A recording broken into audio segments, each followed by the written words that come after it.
Back to of the record. ఆ నియోజకవర్గంలో YCP పరిస్థితి కొండనాలికి మందేస్తే ఉన్న నాలిక ఊడినట్టుగా మారుతోందా? ఇప్పటి వరకు ఒక్కసారి కూడా గెలవని చోట పరిస్థితి మరింత దిగజారుతోందా? రెండు బలమైన సామాజిక వర్గాల నేతలు కలిసి జెండా పాతేస్తారని పెద్దలు భావించి పెత్తనాలిస్తే ఉన్న పునాదులు కూడా పెకిలించే ముప్పు ముంచుకొస్తోందా? వైసీపీకి అంత కొరకరాని కొయ్యలా మారిన ఆ నియోజకవర్గం ఏది? అక్కడున్న ప్రత్యేక పరిస్థితులేంటి?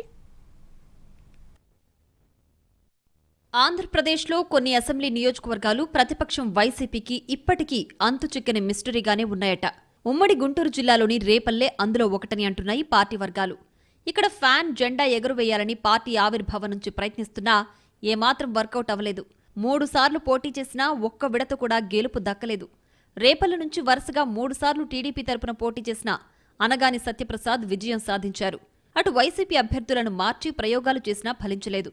గతంలో రేపల్లె నుంచి గెలిచి మంత్రిగా పనిచేసిన మోపిదేవి వెంకటరమణ తర్వాత వైసీపీ తరపున పోటీ చేసి ఓడిపోయారు.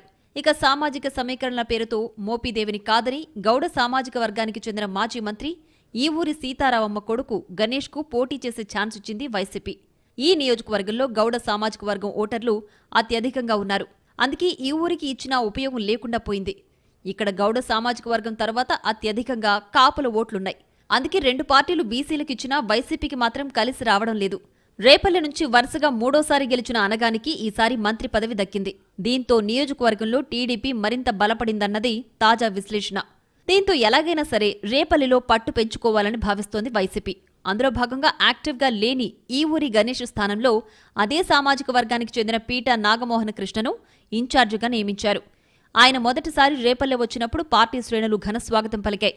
ఇదే సమయంలో వైసీపీ నేతలకు పోలీసులకు మధ్య ఫ్లెక్సీల విషయంలో వాగ్వాదం జరిగింది. అయినా సరే తగ్గకుండా పార్టీ ప్రకటించిన కార్యక్రమాలను రేపల్లెలో నిర్వహిస్తూ కొత్త ఇన్ఛార్జి ముందుకెళుతున్నారు. వరుస కార్యక్రమాలతో క్యాడర్లో కూడా కాస్త కాన్ఫిడెన్స్ పెరిగినట్లు చెప్పుకుంటున్నారు. దీంతో పార్టీని ఇంకా బలోపేతం చేద్దామని భావించిన అధిష్టానం రేపల్లెకు చెందిన సీనియర్ నేత కాపు సామాజిక వర్గం ముఖ్యుడు మోపిదేవి శ్రీనివాసరావును పార్టీలో చేర్చుకుంది. ఆయనకు రాజకీయంగా అండదండలు అందిస్తానని అధినేత జగన్ హామీ ఇచ్చారు. అలాగే నియోజకవర్గంలో వైసీపీని గెలిపించాల్సిన బాధ్యత నీదేనని చెప్పారట. రేపల్లెలో గౌడ సామాజిక వర్గం ఓట్లు 45,000 వరకు ఉంటే కాపుల ఓట్లు 42,000 వరకు ఉన్నారు. ఆ విధంగా ప్రభావవంతమైన 2 కులాలకు చెందిన 2 నేతలు తమ పార్టీలోనే ఉన్నారని, ఇక రేపల్లెలో జెండా పాతేస్తామని భావించారట పార్టీ పెద్దలు. కానీ ప్రస్తుత వాతావరణం మాత్రం పూర్తిగా తేడాగా కనిపిస్తోందని, ఒకే వరలో 2 కత్తుల్ని పెట్టినట్లయిందని అంటున్నారు. ఇన్ఛార్జి నాగమోహన కృష్ణ పార్టీ పిలుపునిచ్చిన కార్యక్రమాలను విజయవంతం చేసే పనిలో ఉన్నారు. అయితే మోపిదేవి శ్రీనివాసరావుతో ఎంతవరకు సమన్వయం ఉందన్న విషయంలో మాత్రం అన్నీ అనుమానాలే. ఇప్పటి వరకు 2 కలిసి ఒక్క కార్యక్రమంలో కూడా పాల్గొన్న దాఖలాలు లేవు. ఏ ప్రోగ్రాం చూసినా పీఠ ఒక్కరే కనిపిస్తున్నారు. ప్రతి కార్యక్రమానికి తాము ఆహ్వానిస్తూనే ఉన్నా మోపిదేవి శ్రీనివాసరావు మాత్రం పాల్గొనడం లేదని చెబుతున్నారు ఇన్ఛార్జి వర్గీయులు. కానీ ఇన్ఛార్జితో సంబంధం లేకుండా శ్రీనివాసరావు ఒక్కరే గ్రామాల్లో పర్యటిస్తున్నారు. ఇక్కడ ఈగో సమస్యలు వస్తున్నాయా అన్నది చాలా మంది డౌట్. ఇన్ఛార్జి పీఠా కంటే మోపిదేవి రాజకీయాల్లో సీనియర్ నేత. అందుకే జూనియర్తో కలిసి ఆయన నాయకత్వంలో పనిచేయడం ఇష్టం లేకే అలా చేస్తున్నారా అన్న అనుమానాలు చాలా మందికున్నాయి.